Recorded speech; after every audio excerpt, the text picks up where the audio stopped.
from Skid Row, man. How are you, Snake? Hey Johnny, how are you, my friend? I'm doing good, man. Glad to see you. Nice to meet you. Thank you, you as well. I appreciate the time. Yeah, I appreciate the time. I know. It's sad that this right now, Mike. What camera's on me? You're looking at the I'm looking at screen. the screen. Yeah, yeah. Okay, I got two cameras here, and they drive me nuts sometimes. But at this time of life that we're going through right now, it affected everybody. So, from a rock star like you, a legendary band like Skid Row, right? How are you dealing with this pandemic that's going on? Like, what's keeping you busy right now? Well, I mean, I think the thing that's most important is that you make sure that your family is safe. Sure. And luckily that we are. And luckily, I don't annoy them too much, so they haven't thrown me out of the house yet. Thank God for that. I can't say the same, bud.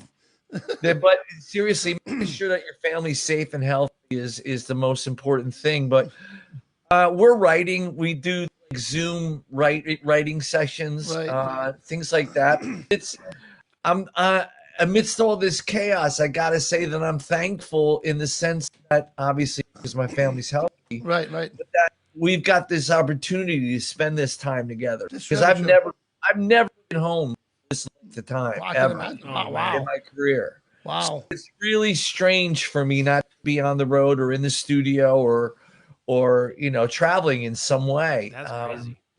But yeah, we've been touring now since 31, 32 years. Right, wow. And so for us, this is all brand new, Yeah. as it is for everybody. Yeah. Yeah, I mean, oh, yeah. everything's been turned upside down, and um, we're just making the most of what we can, utilizing this time to be as creative as possible, Exactly. making plans for for the coming year. Well, yeah, hopefully 21 is going to be a lot better for all of us because it does affect us all. We're not on the same level, obviously, but you know what? I go to a lot of bike events. I do my show live, Daytona, Myrtle Beach, wherever it is. And you as a band, because, music is such a big part of the biker lifestyle, because that's what this show is about, the biker lifestyle. We're not going to build a bike for you. I can't build a bike for you. I'll tell you that right now. I'm not going to tell you. I can't even change my own oil. That's why I got my son. Okay? but I got to tell you, but when it comes to the biker lifestyle, when me and my wife go to an event or the show is going to an event, right? We always want to know what bands are playing because that's the biggest part of an event. You know what I'm saying? So who's playing? Who's headlining? For me, where's the food also? You know what I'm saying? That's my thing too. We've been lucky enough to play a bunch of rallies. Sturgis, we've done 3 or 4 times. That's awesome. We've been down to Daytona a couple times, and there's something very communal, and there's a brotherhood amongst all of those Yes. events. Absolutely. Everyone's really protective of each other. I love that. Right. There's Right. a great sense of community amongst everybody. Yep. And for us, it's so funny because every time we go and play Sturgis, if they're into it by the sound of the bikes being accelerated, not by any claps or anything that. Yeah, it's really. I mean, for the first time that happens, you're like really taken aback. Right. Right. Like, oh my God, did they hate us or did they? They love you. Yeah, and then when you realize that, you play up to that. You welcome that. Do you feel a difference in playing a bike event and let's just say playing like a regular rock festival somewhere? Do you feel a difference there? Well, I think with bike events, it seems like everybody knows each other. Pretty much. Like that's what I mean about the community. When we play a regular show and stuff like that, it's not everybody knows each other. You're in the same building and stuff like that, but there's strangers there, and you're hoping that everybody gets along and everyone's enjoying the show. But with a biker event, it seems like everybody really knows each other. Right. Everybody has each other's back, and I think that's really there's something to be said for that. That's part of it. You can go to a bike event by yourself, and by the time you go home, you got a new family. Yeah. You meet so many people. I mean, depending on the bike events, we have a friend, Ed Spacuzza, who is a photographer, and he got a shot of you, Mike, at a small event. I believe Geneva on the Lake, I believe it is. or the Road to the Shore, okay? And you know what? An event like that, that's not a Sturgis, that's not a Daytona Beach, but you know what? An event like that, you can meet more people, and you get like a bigger family. I've been to events where there was only 300 or 400 people, Right. and we knew nobody. We walked in there. I set up the show. At the end, we knew everybody. Of course. Yeah, and people walking up to each other's campground and just sitting down, grabbing a beer. You're lighting the barbecue. It's awesome. Yeah. And then having a band like Skid Row play at one of the events. I mean, you have nothing planned for any events right now, right? Because everything's up in the air. Well, everything that we got planned right now is pretty much for Europe. Everything that we had planned for the United States unfortunately got canceled for next year. But we're building on some stuff. But most of the stuff right now is what we had planned in 2020 for Europe is just kind of been pushed to the same time period for 2021. Okay, I got you. And we're hoping that works. No one knows what's going to happen, and it's encouraging that there's a vaccine and whatnot, and we'll see how that goes. But for us, it's just, we want to make sure that everyone's healthy. We don't want to put anybody in harm's way. Right. We don't want anybody to risk their health. It's really all about that. It's a scary thing out there, like I said before, it affects everybody. My son, you want to answer the question, Mike? Yeah, somebody was asking in the chat, adding on to this, if you were going to go to Australia anytime soon, if that was in the plans at all. We had plans to go. We were supposed to be in Australia right around now, if I'm not mistaken. Wow. Yeah. That's crazy. Wow. So we're hoping that gets rebooked for same time next year. Okay, that cool. must be wild being on tour like that. Like, you ever wake up and where are we? Yep. You know what I mean? That happens to me here sometimes. And I'm not going anywhere. Oh my god. It's one of those things where you can get lost in the whole flow of everything because you're in a different city every night, and it gets confusing at times. And traveling around in a bus or you're flying around, and you get confused. You get lost. One day washes into the other sometimes. I can imagine that. I can imagine. Now, when you started, the band started back in '89, I believe, right? 86. 86. But when did you come out with your first album? Was 89. 89. Right. That's what I think. Right. Now, when did you know that the band hit it? That must have been some feeling.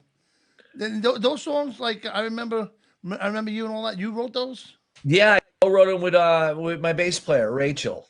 Okay, awesome. Yeah, we pretty much wrote all the stuff, and you know what was really funny because you don't know what's going on when you're in the bubble, like when you're traveling every night and you're in, like we just got done speaking of, in a different city every night. And, right. You don't have any idea what's going on really outside of the venue that you're playing that particular night. Right. And back then we were all on one bus, and we weren't really getting hotels, and we were poor musicians, and I don't think I really realized that something had actually happened until it was Christmas time of '89. We had been on the road that whole year, Right. and I went to the East Brunswick Square Mall in East Brunswick, New Jersey, to get Christmas presents with a friend of mine, and not knowing, not just being completely naive to how popular we had become, and then we were surrounded by 300 people. Wow. And the police had to come and kind of help us out a little bit, but that's kind of when I realized that excuse me, that we had touched a chord. That's awesome, man. I can be like, what'd I do? Why are all these people around? Yeah, we didn't. Like I said, we were in our early 20s, and we didn't take anything for granted. We were humbled by everything. We were truly, really just happy to be able to play our own music out on the road. Right. That's awesome. They're not just to write it and play it and go ahead. I'm sorry. Yeah, no. So it was really. It took us completely aback when we started to realize, wow, we've touched some people. Like, our music has affected people in a positive way, and they're responding to it, and they know who we are, and through MTV and magazines and whatnot. And so it was a very humbling experience, and but it was exciting because you just you were experiencing something that you had never experienced before. Right. I remember having my Jeep back in '89, roof off, stereo cranking, Skid Row. That's awesome, and man. it's funny because I went through a breakup with an ex-girlfriend, and Skid Row got me through it, man. Well, thank you. Thank you.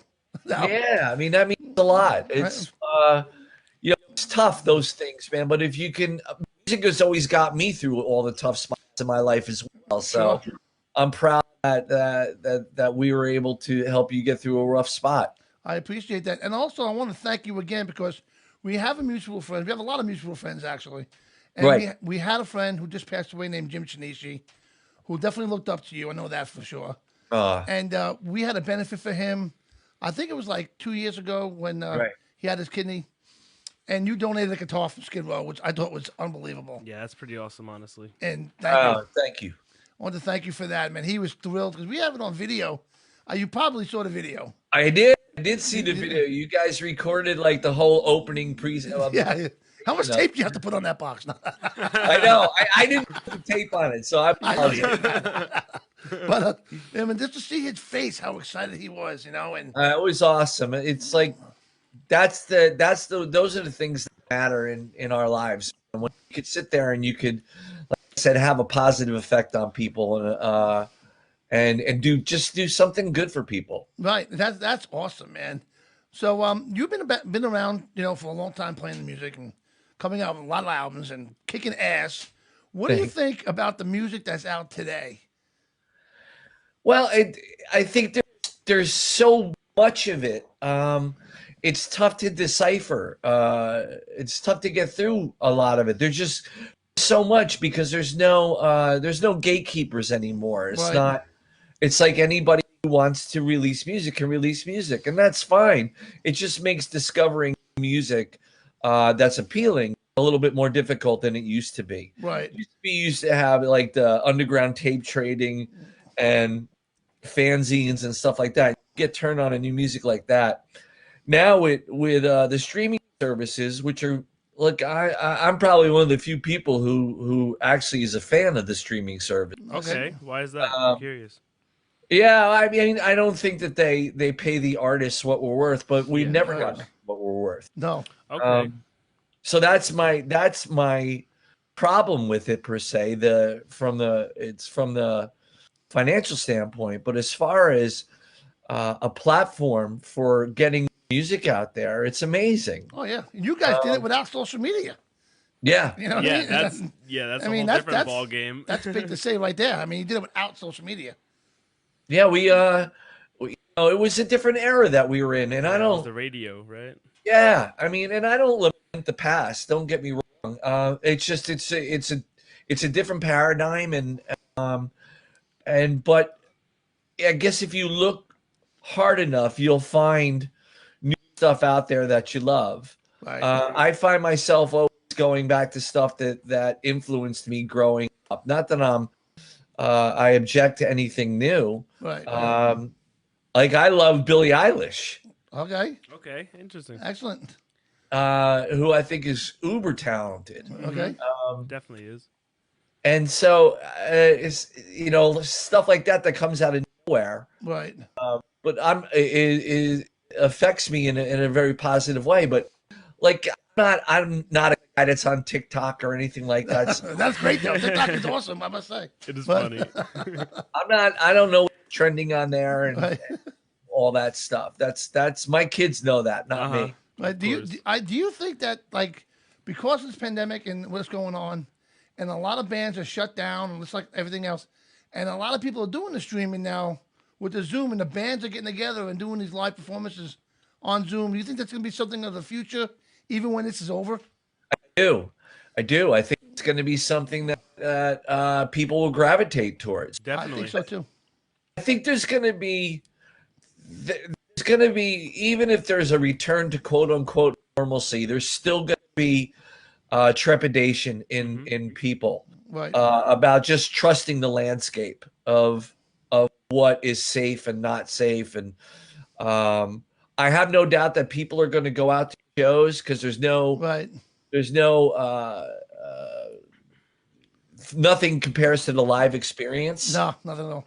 You can't substitute anything for that. No way. Right. But I do think that live streaming will play a big role, especially for like bigger bands who want to do like a small show, like take a Foo Fighters doing a show at the Paramount. Right.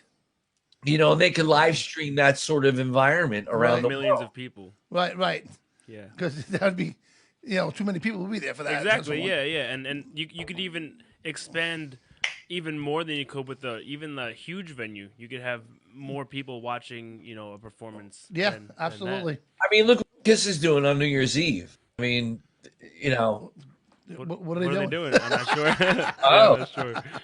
I don't know. They're doing a show in Dubai, and Wow. it's going to set the world record for the most pyro ever used in a. Oh my God. Oh, that sounds crazy. That's awesome. So That's just they got a huge New Year's Eve planned.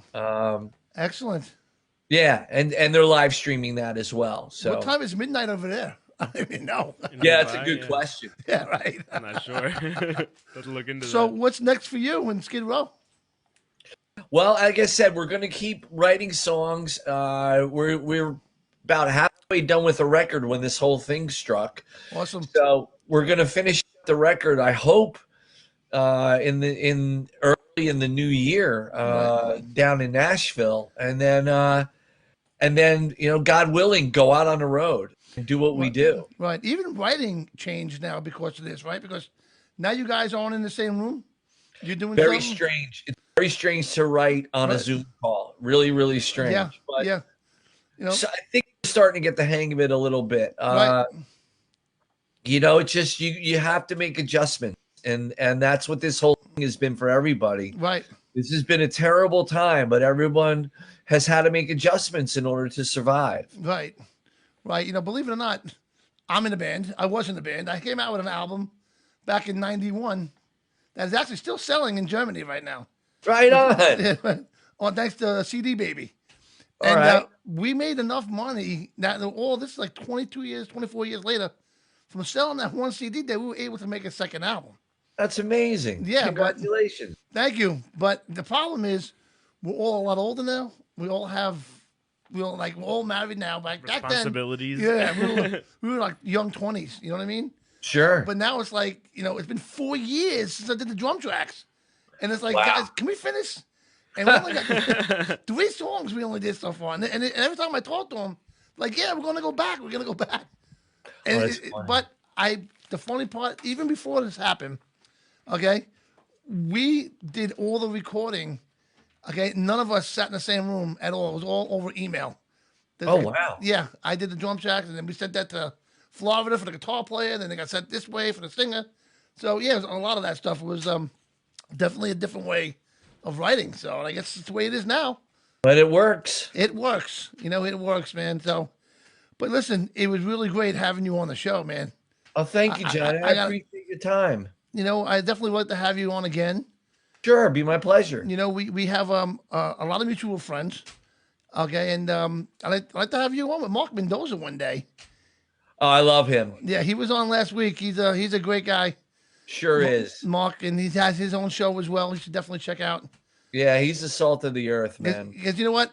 We are a motorcycle show here. So, again, the music is a big part of the motorcycle life. But he'll really talk to you about, like, your equipment and stuff. You know what I'm saying? I know it as you have a guitar. I don't know what kind of guitar you use. And you can show me your guitar, and then, I don't know. You know what I'm saying? That's funny. But again, I want to thank you so much, Snake, for coming on the show, man. It means a lot to me. Yeah, guys, means a lot to me too. I really appreciate it, man. I appreciate course, you. thank And you. hope to see you soon, okay, buddy? Yeah, all the your show. You too, man. Thank you so much, man. Stay safe out there. Well, guys. Yeah, bye-bye now. Have a good one, Bye-bye. man. All right. Snake, everybody. How awesome is he, man? That was an awesome interview, Can't man. beat that at all. Oh, no. That's a true rock star right there. Hell yeah. A true rock star, man. That's going to you know, he's still rocking, and they're gonna be out there for a long time. Skid Row rocking out, man. So, you know, I'm glad I got to talk to him.